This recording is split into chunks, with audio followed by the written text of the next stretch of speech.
Thank you very much. Many thanks for having me here. Actually, everybody says thanks the organizers for having me here, but there are obviously invitees and there are highly improbable invitees, and I am happy to be among the latter. So I really thank the organizers for having me here. Okay, so I am a theoretical computer scientist. I teach here at Berkeley, and as you'll see, I could not help but being fascinated by some of the same things that you are fascinated. So I'm here to tell you about it. And I'm going to tell you about work with two friends, Santosh Vempala and Wolfgang Maas. There is, in the way I see it, I'm going to tell you about some great disconnects between brain and computation, which are the two subjects of this workshop. Two things I have loved in my life is babies and computers. Okay, so and babies can do some amazing things, and computers can do some amazing things, but there seems to be no intersection between what babies can do. And then another disconnect is the incredible things that we learn every day about brain anatomy and activity, and how slow we are marching towards the understanding of the emergence of the mind, of cognition, language, and so forth. I believe this is an incredibly fascinating problem, and I am very interested in it. I have been thinking about it for only 2 years, unfortunately. I don't know how I was so late in coming. But given my biases, I want to believe, I'm pretty sure, that the answer, once found, is going to be at least partly computational. So I believe that it will be fine, it will be nice, it will be good, useful, if people like me, more people like me think about this problem. But frankly, right now there are very few handles. Okay, you know, the question is, how does one think computationally about the brain? I know that this workshop is about thinking neurally about computation, so I'm pointing to that a different direction. But that's where I'm coming from. So you know, I'm eager to find a handle in this direction. And some old-timers like me remember this famous dilemma. Okay, you know, is intelligence symbolic or sub-symbolic connections? And that's, of course, a pseudo-dilemma. You know, we now know it's nice to put 3 Greek roots together, you know, but the real question is where is identify the boundary. We know that the answer is both, and we want to find where the boundary lies. And this is where I start. And I want to draw attention to an ancient concept, cell assemblies. You can find this picture in Donald Hebb's book, where he says that cell assemblies, he calls a network of neurons activated repeatedly during a mental process. Okay, so this conception has taken roots in the imagination of a lot of students of the brain. For example, Kenneth Harris came up with cell assemblies as an alternative explanation for irregular yet structured spiking.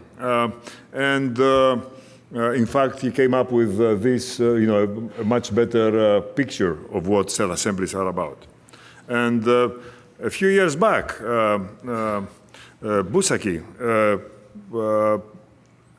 said that identified a widely discussed hypothesis that cell assemblies underlie numerous operations in the brain, and for example, memories, mental processes, and so on. So, what are the conjectured roles of assemblies? one thing is to maintain through integration, robustness, and stability. A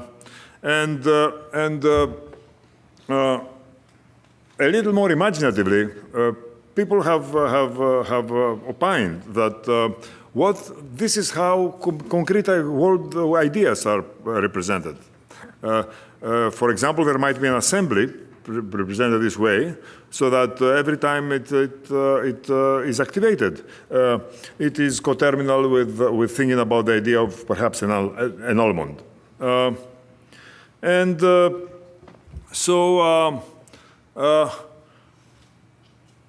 Okay, so I propose this as a boundary where computation as we know it can start. But the question is, how do you compute it with the brain? It could be that assemblies are the answer, but then the question becomes, how does one compute the assemblies? And one answer that I'm going to propose, and actually it has been proposed in the literature a few times, for example, by my fellow computer theoretician, Les Valiant, back 20 years back, when he wrote this very, very daring path-breaking book, Circuits of the Mind, that there could be gates of assemblies, very much like the gates that we see in ICs. For example, it could be the join of two assemblies. Imagine you have an assembly A and an assembly B, and it would be nice to have a third assembly, to create a third assembly, to create a gate, which is the join of A and B. And join means that if both of these are activated, then the join will be activated. A second operation, join will be a big part of what I'm going to tell you, but the second operation is the link between two assemblies. If you have one assembly and then another H, and you want, for example, you heard that almond is a healthy food, and you want to, every time you think of almond, to bring this thought back to mind, maybe there is a way to link this assembly, so that every time A is activated, then H will also be activated. Notice that this is not akin to something that is well known in cognitive science as variable binding. And as Legenstein and Maas pointed out to me recently, there is a subtle difference, and that's that this second assembly H may not be an assembly at all, but could be an important, a huge brain area, okay? In the case of, for example, variable binding of read to verb, okay? And a few years back, a couple of years back, with Santosh Vempala, we proposed a variant of join, which incorporates the concept of prediction that Bruno brought up in his talk. In particular, of course, every time A and B fire at the same time, join of A, B is going to fire.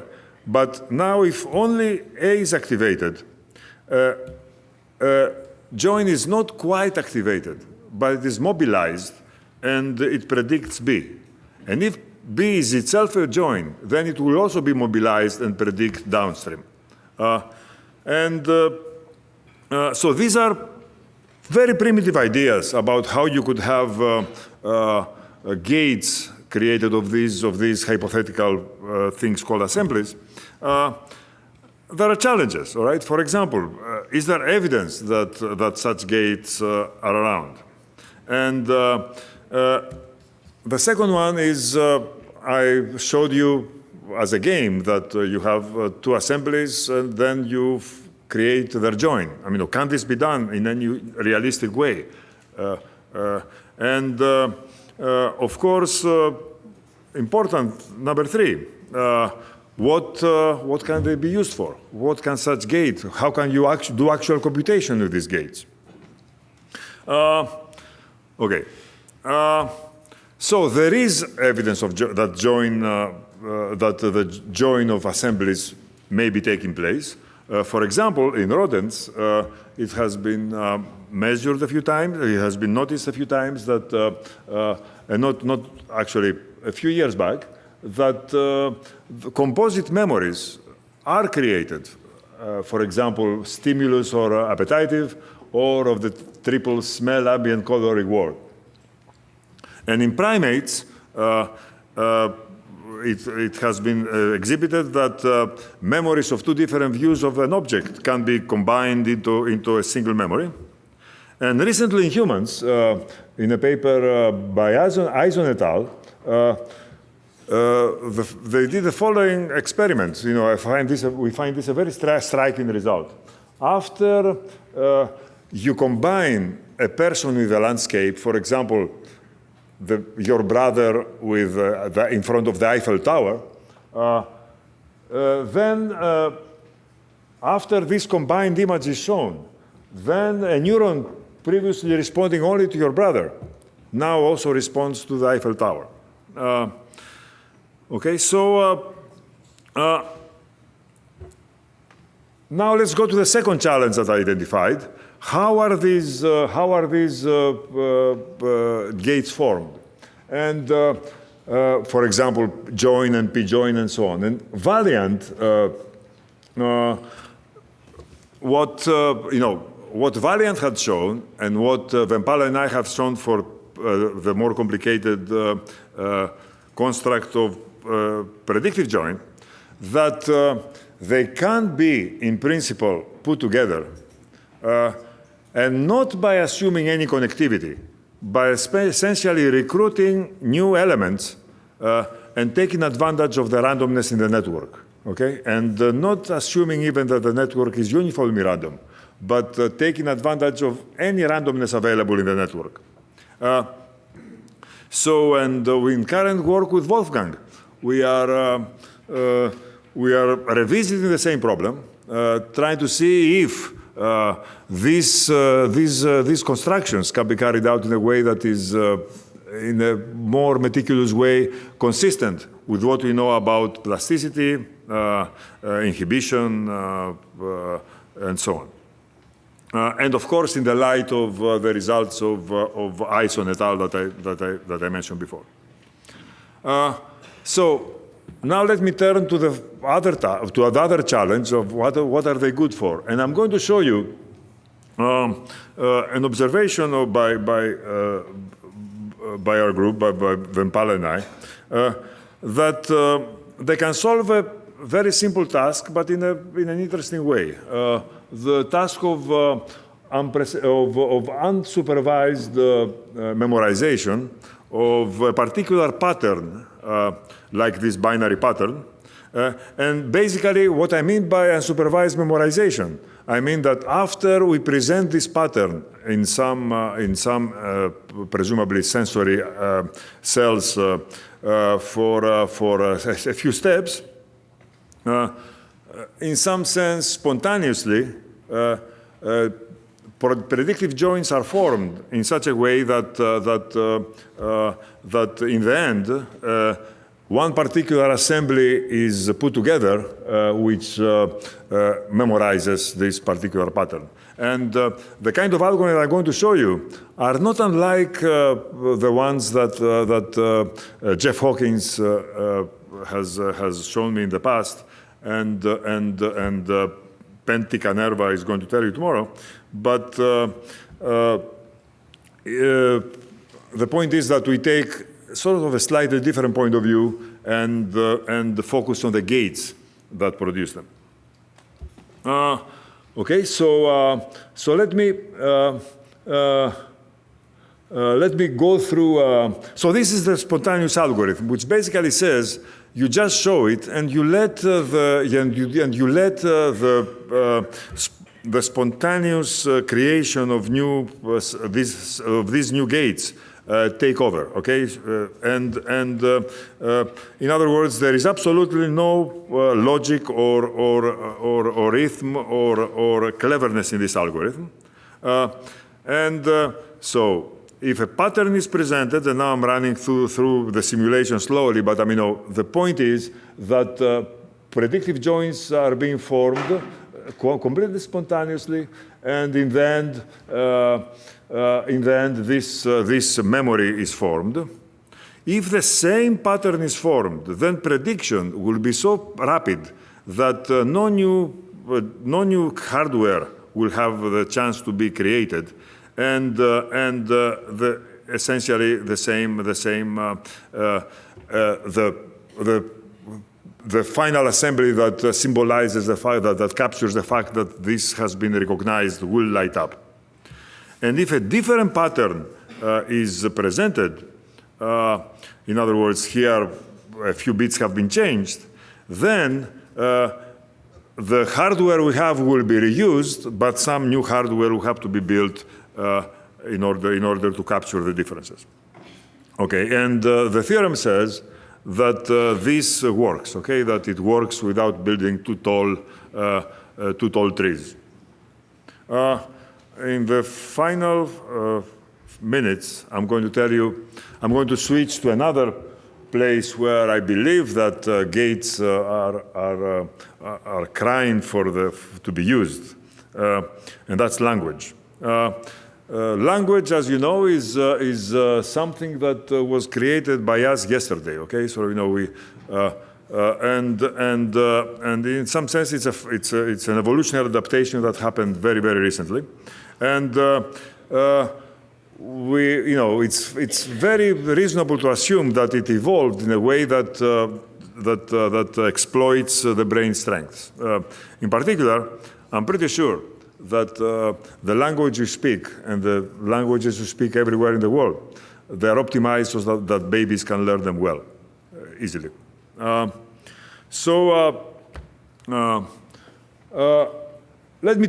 me remind you a 60-year-old theory that is still evolving, and this is sort of its minimalistic version that is still in force. So what is knowledge of language? Chomsky thinks that when we know a language, that means that we have grammar. And that some grammatical knowledge, and we'll see that this can be very minimalistic, predates experience, is innate. What do you need? What kind of brain functions do you need in order to have language? It turns out you need extremely little. You need binding to understand that some things are nouns and some things are verbs, for example, and you need merge, okay, to understand that a sentence has an actor and an action. For example, let's take this toy grammar. It has many rules, but let me point out the bold one. The bold one is the basic rule of all language. Okay, it says that what is worth telling has an actor and an action. Okay, that there has a noun phrase and a verb phrase. All right, and this is sort of the grammar in some sense is dead in linguistics, almost completely, except for this rule. Okay, this is the only rule that holds. All right. So, and how do you learn grammar? First of all, you learn very basic vocabulary,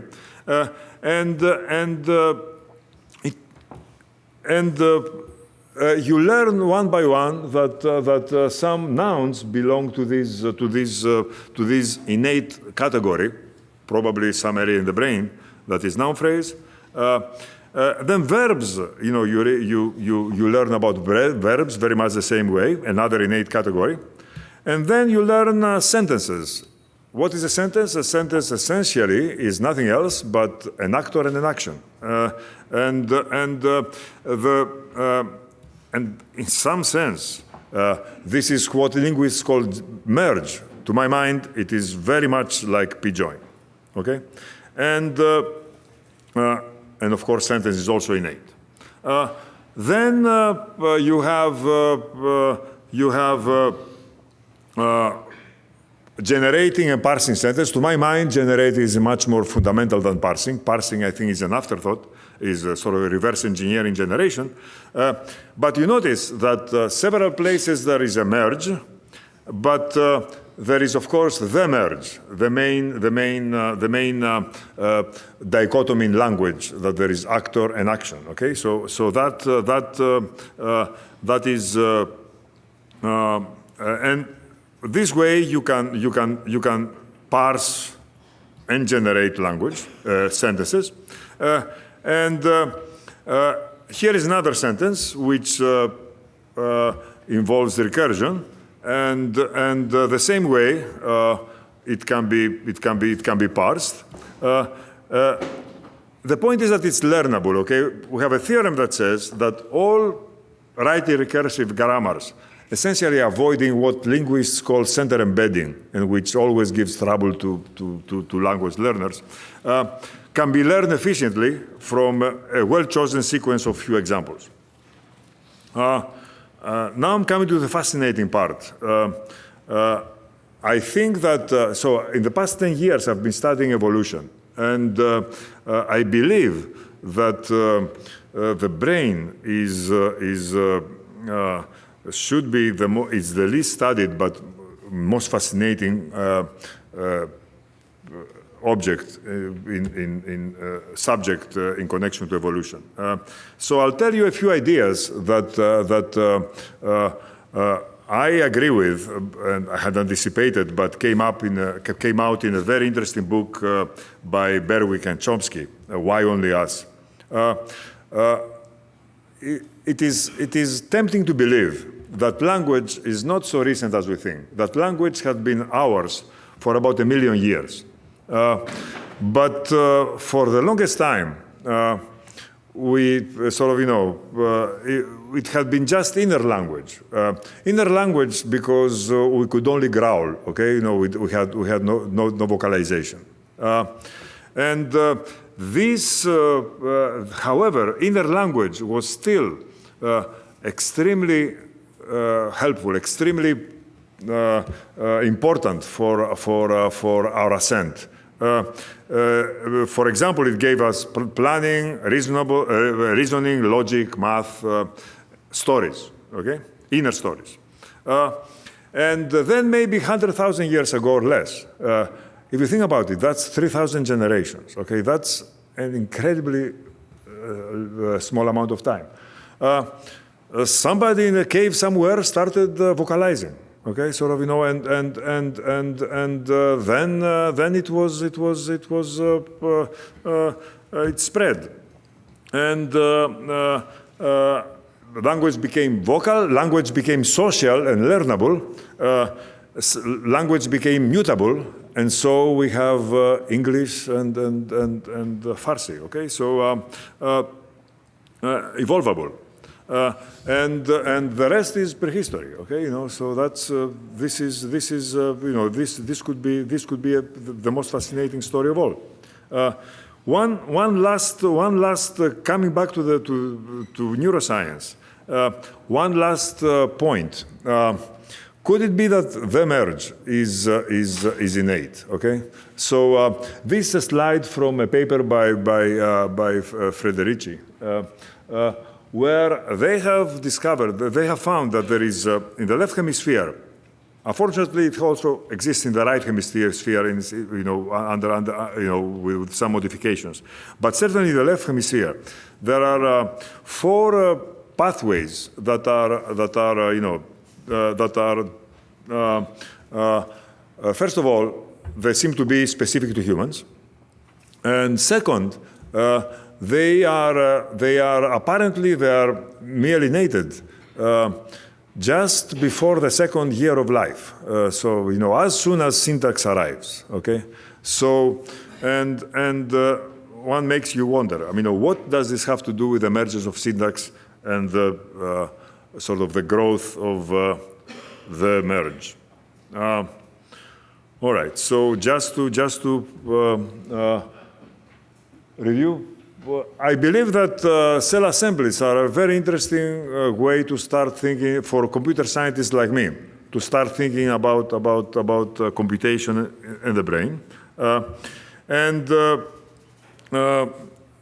I believe they are both plausible and they accomplish things. Okay, and I told you I gave you a few examples. What I want to emphasize is that the novelty from other proposed circuits is that they don't require special connectivity because they recruit and get new material from the randomness and chaos of the brain. And I told you about unsupervised memory pattern memorization, and I also told you about language and its evolution and what Merge could have to do with it. So that's it, and thank you very much.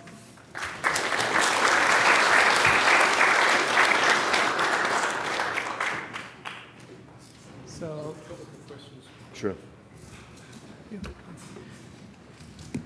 So this might be a question to kind of prime the discussion section a little bit, but I really enjoy your cell assembly model from a theoretical computing point of view. But from the computational neuroscience point of view, I'll tell you the disconnect that I've often seen in connecting that approach with, and things like connectionist models and symbolic models, and what the neuroscience community builds is time. Mm-hmm. Right? Neuroscience models, or neuroscience, is very dynamical in nature. And these are, this is kind of very algorithmic, explicit time, kind of stepping through approach. And so, I realize that there are ways of combining those. I'd just like to hear how you would approach that. So how, take the dynamical systems view of the brain and link it with your cell symbol model. So I totally appreciate that. I had a little sentence, which, I'm sorry if I repeat myself, but what assemblies do, first of all, they let me focus and understand what I'm doing better. But what they do, you can say that they are through integration. Integration both of expression but also of impact. They stabilize. Okay, they become more robust. Okay, of course, attractors are another great way of doing this. Okay, but cell assemblies are another. Okay, so they happen to be one that I can understand and work with. Hi. Sorry. It would be a crime not to ask you to comment in some way on the computational complexity of neural processing, although I can't frame a good question for it. I'm sorry. So what computational complexity of neural processing? I don't have a good question to frame that, but it just seemed criminal not to ask you some question on that. So it would be criminal not to have a good answer for that.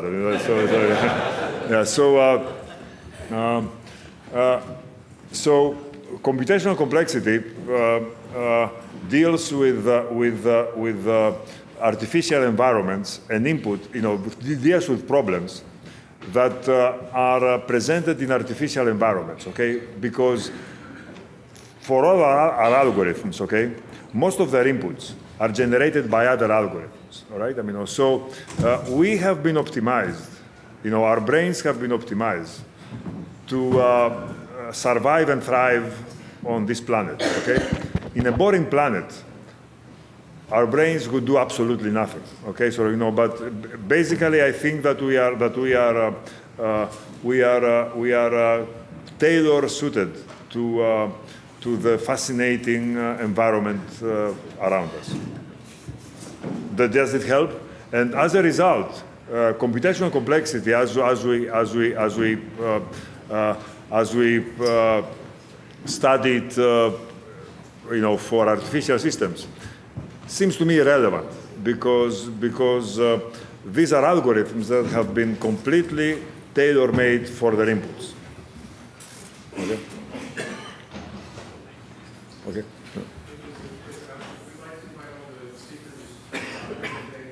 For the discussion session, and then we'll have it just a very brief discussion, sort of a couple minutes of comment from the speakers, and then we'll open up to the audience as well. There's a gentleman who has been queuing for a question. Go ahead, actually, if you'd like to. So I really appreciate you thinking about language and so forth and so on. Now, I've been studying this for 30 or 40 years, and I find that you have it kind of backwards. So a dog does merge and binding operations all the time. It's called Totally agree. reinforcement learning. Okay. So to say that that's language is completely wrong. Okay. So what I see as language are structures, are things that are showing what the neocortex is actually doing to communicate to another neocortex. And what you're describing from Chomsky's work are some hints, but Chomsky is really not a computational guy. Okay. So he really doesn't understand computation and so forth and so on. So there are hints in the grammars and so forth and so on. I think that I think you have it backwards. So language, the way you're describing language, is actually, pick a number, 100 million years old. The language that we use Dogs are younger than that, but anyway, yes. is okay, actually yeah. another thing entirely. Okay. Yeah. And I think that the parts of it are not simple, like merge and bind operations, which have been with, mice. Okay. The problem is understanding what language really is in terms of how it reveals how the neocortex operates. It's just an opinion on mine. And I've been doing language Thanks for your a long comment. time. I could not agree more with you, and that's in fact an important point in what I was trying to tell you, that language cannot be just explained by merge and binding, and the reason is that, as you said, these are cognitive operations that are quite basic. The point is, I actually disagree with that one too. So my argument is that yes, Chomsky does capture a piece of the puzzle, okay, but there's much more interesting things in the puzzle than what Chomsky was able to capture with his way of thinking about stuff. So okay, let me agree with you. There are much more interesting things about language that we understood from my talk. Okay, so okay.